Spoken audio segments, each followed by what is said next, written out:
So, for this week's assignment, we were asked to research using isTE as a resource, the professional development resources that were available to teachers. So, to start off, let's talk about what the benefits of joining a professional organization are. So, here I've outlined 5 different benefits to joining a professional organization as an educator. One of the first reasons that it is important to join a professional organization is that it allows educators to network with other educators outside of their buildings, to collaborate on lessons and instructional practices that maybe teachers had not thought of before. So it allows for teachers to see other perspectives and viewpoints on how to deliver instruction, and it just makes really great connections across districts, states, sometimes even countries, in order for teachers to really build on their educational practices. A second way that joining a professional organization is a benefit is that educators are able to be up to date on the latest resources, research, and technology that is available to them. And we know, based on the last 18 months, that education can change in hours. So, being up to date on the latest technology and research and resources that are out there is very important in order to make sure that we are delivering the highest quality instruction to our students and making it meaningful to them.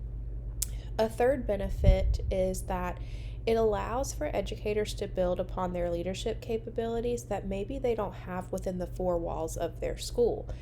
This allows for educators to really be able to go outside of what is offered to them within their district and seek opportunities that really interest them based on their likes that they have, whether it's math, science, ELA. They're able to reach out and really build on those leadership opportunities that they have outside of their buildings. Another way is that it can also provide educators a way to get funds through grants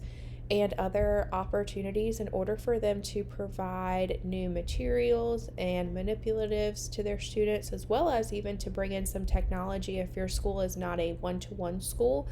to use for technology or for instructional purposes in order to make sure that your students have access to the newest and latest things that are coming out in the world of education. And then, last but not least, as educators,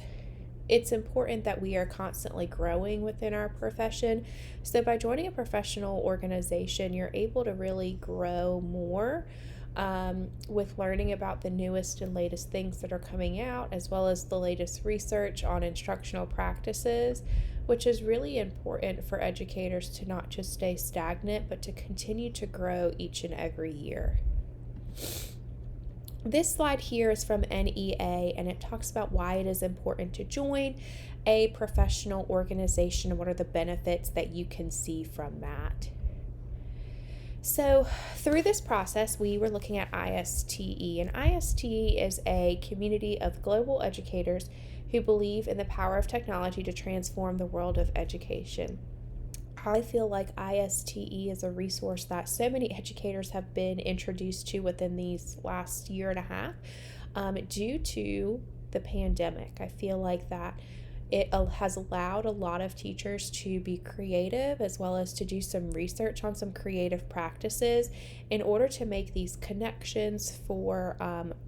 our students and make these opportunities for all of our students to have. Through these professional learning networks, teachers can attend virtual conferences and professional development, which really makes it important so that teachers can have access to all of these things in order to make learning just amped up and more engaging for their students. So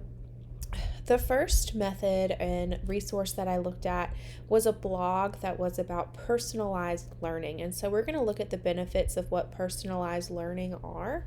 and how it can really benefit teachers and students and the impact that it can have on learning.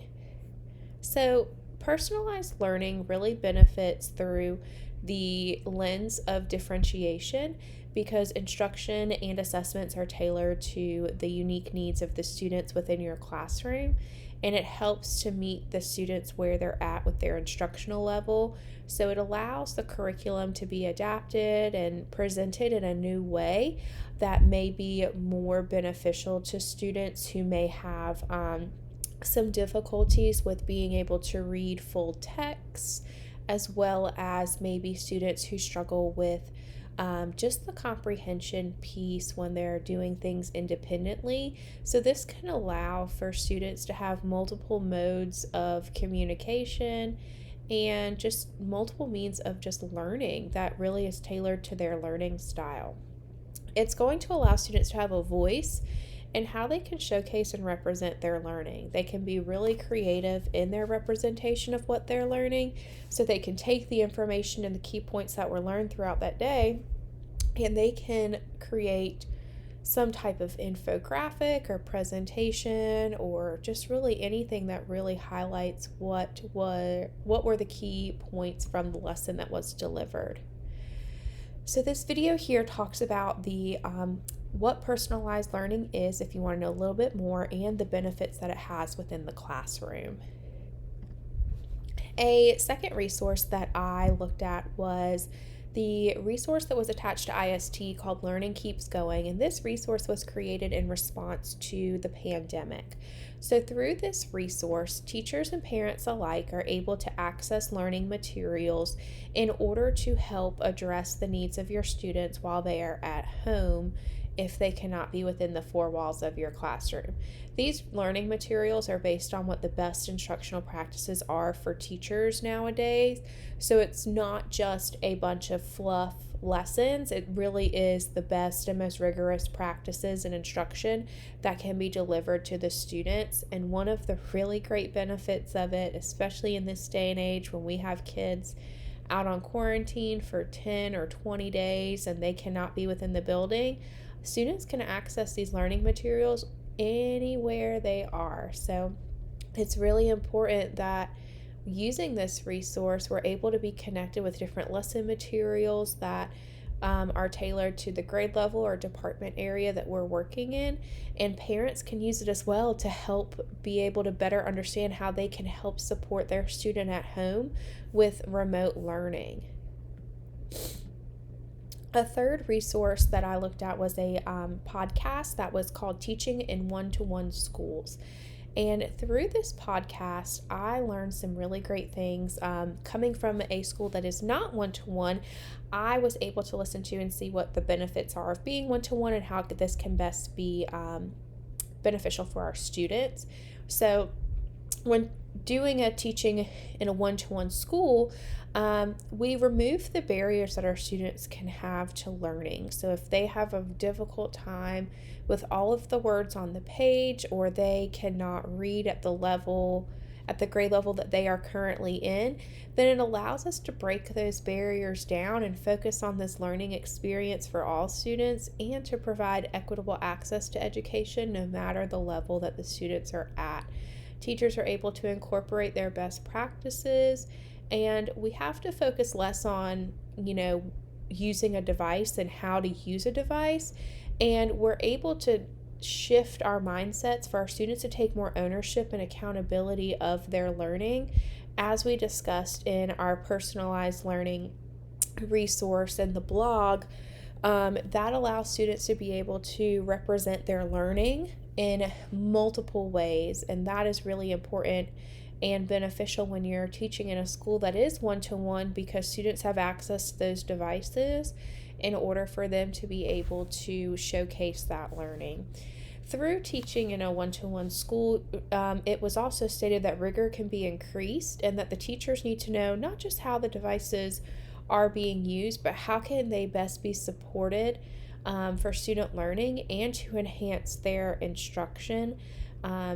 Not just sitting there and having the students type in notes, based on what's on the board, but also being able to, take that learning, showcase it in a way that's meaningful and that they can understand, as well as, with our lower level learners, our ESL students as well, When you're a one-to-one school, it makes it so much easier for you to be able to incorporate some programs and applications that can teach, lower level language skills to students so that they can grow to become better readers and mathematicians and scientists and historians within classrooms. So this podcast was really insightful for me, coming from a school that is not one-to-one, but from coming from a pandemic where we were majority all one-to-one, to provide that equitable access to education that isn't just, here's a device and here's the internet, but here is where we are meeting you where you're at right now with this equity. I felt like I could have gone on and researched so many more resources within isTE, but these are just a few that really stuck out to me as I was going through the website, and I really hope that they're beneficial to you. Last but not least, here are my references for all of the things that I did research and the videos that I put in, and I really thank you guys for listening.